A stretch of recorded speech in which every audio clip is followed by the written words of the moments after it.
So we're back for Friday. It's Friday for the folks who'll be watching this, and I'm sure you're glad to get to Friday. A lot of kids get out of school today. Yeah. Christmas break. That's right.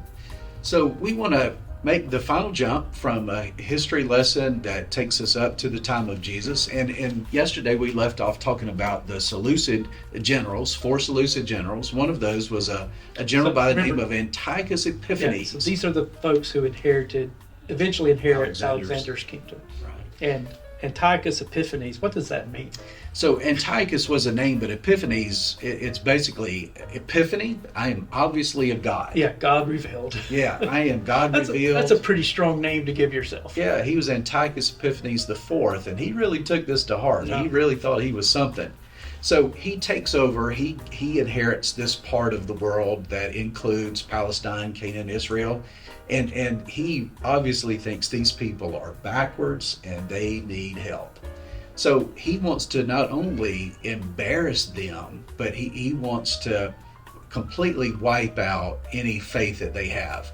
So he goes into the Holy of Holies in the temple. Yeah, he wants to destroy them culturally. Yeah, he wants to destroy them culturally and show that he is God. And superior. And whatever God that you had in that Holy of Holies, he wants to totally embarrass and show that there is no other God. Mm-hmm. So Antiochus Epiphanes leads this group, and part of what they also ask is that every person who was Jewish has to bow down before a statue of Zeus and has to eat pig.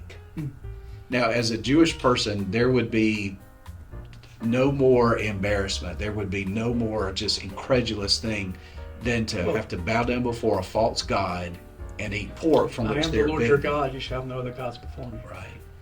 And so what ends up happening is there is a revolt by... He actually sacrifices a pig on the altar of the temple, which is called the desolation of... abomination of desolation, right? Yeah. And that does play out through the rest of the New Testament in some ways, but you couldn't think of anything worse to do. It would be during the height of the USSR. If they take over the United States, they went into our capital, I don't know, and draped it with a big Russian flag. It's that kind of. It's even worse than that. It's as bad as you can do. Bad as you could possibly imagine for the Jewish people. And there is a revolt. If you want to read these, this is in the book of Maccabees, in the Apocrypha, but the great story of Judas Maccabeus leading a revolt against Antiochus Epiphanes and his successor. And it's also where we get the celebration of Hanukkah. And celebration of Hanukkah. So in about 167 BC, there is this revolt of the Maccabees, and for the next 100 years, this revolt works. The place have some autonomy. They have some autonomy and kind of determine their own rule. So for 100 years, from about 167, 165 through there, down to about 67 BC, there is a sense of self-rule, a restoration somewhat of Jewish way of life and religion. Still a weak group Still of weak, people, nothing, but no one was telling them what to do. Right. But they were quite proud, and in so many ways, Judas Maccabeus represented a messianic figure, someone who great warrior who led them back to the faith. Right, they were quite proud of that, and as rightfully so, someone who helped them in that state.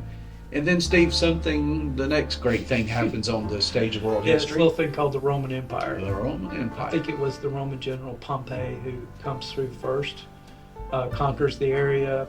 He goes into the Holy of Holies, actually, and all he finds is a pillar. He's like, I thought your God was supposed to be back here. And all he found was a low stone pillar. Well, that's where the Ark of the Covenant used to be. And that's hard, right? So it's like pointing to, well, that's where our most sacred symbol used to be. It hasn't existed. We're not sure where it is. Nobody knows where it is, but it's what we used to be. And so once again, you find that the land's been conquered. The kingdom is under subjugation to a more powerful kingdom, the Romans. And the Romans are no joke, as we know. Hopefully we're getting to a point in time where we're all familiar with this period of history. Romans will dominate the world. And They do so for, they are the big dog on the block. And so they come in, but the Romans are a little different from the Greeks in that they put in a slightly different system. They're like, you don't have to become Roman, but you're not going to become citizens of our empire.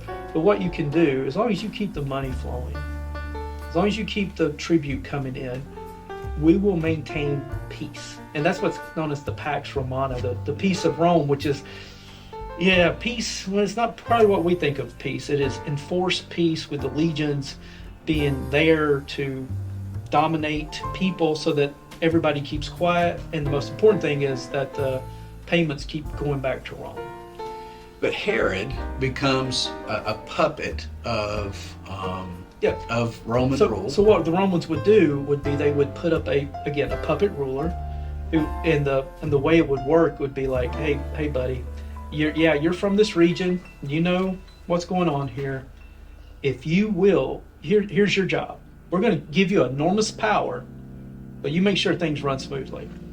So the connection here is, fascinatingly enough, when Jesus finally comes in. If you remember the story of him cleansing the temple, as told in the Gospel of John, where he goes in.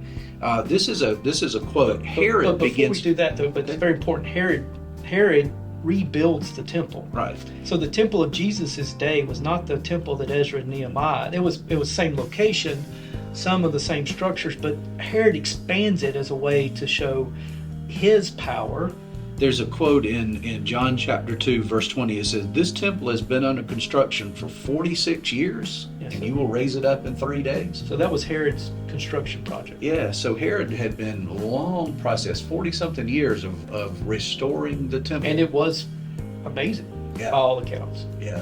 It was massive, and it still had some of the stones underneath it from Solomon's temple, but it was impressive structure. And by the time Jesus comes on the scene, what had happened was the religious leaders of the day, in order to maintain the temple and their power, well, they pretty much did whatever the Romans asked. And so that's part of that structure Jesus steps into, is you have Roman rule, you have religious collaboration with the Romans from the leaders, you have Jews who collaborate with the Romans, with somebody like Matthew, who is a tax collector. You get people who hate the Romans and hate their religious leaders because their collaboration, and hate fellow citizens because they're sellouts too in their mind. So Jesus steps onto the stage of world history in the midst of this political cauldron.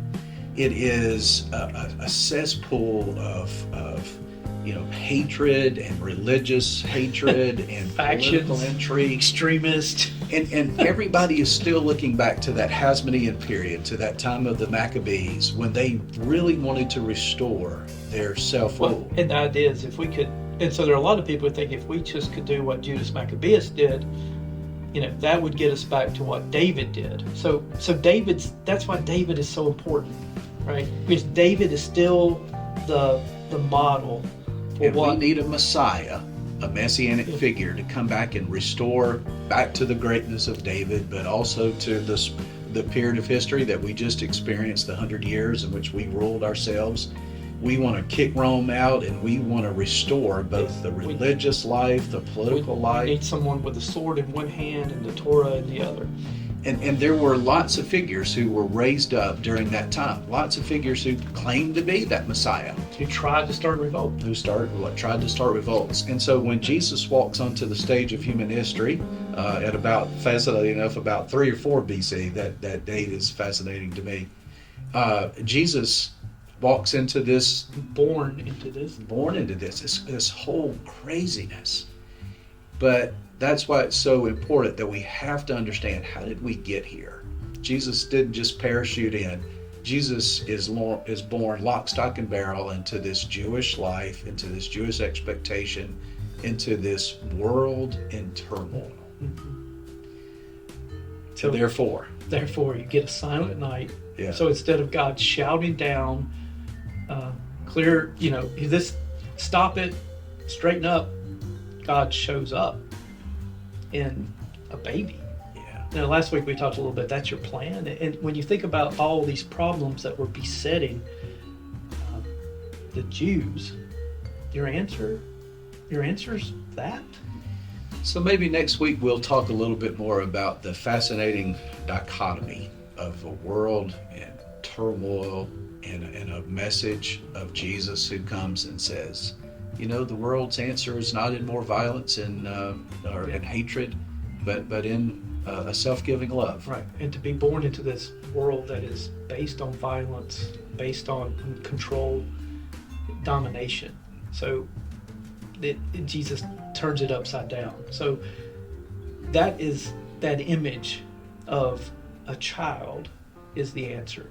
And we'll again talk more about that next week. So real quick, Pastor Paul, what do you all have going on this week at Huntersville?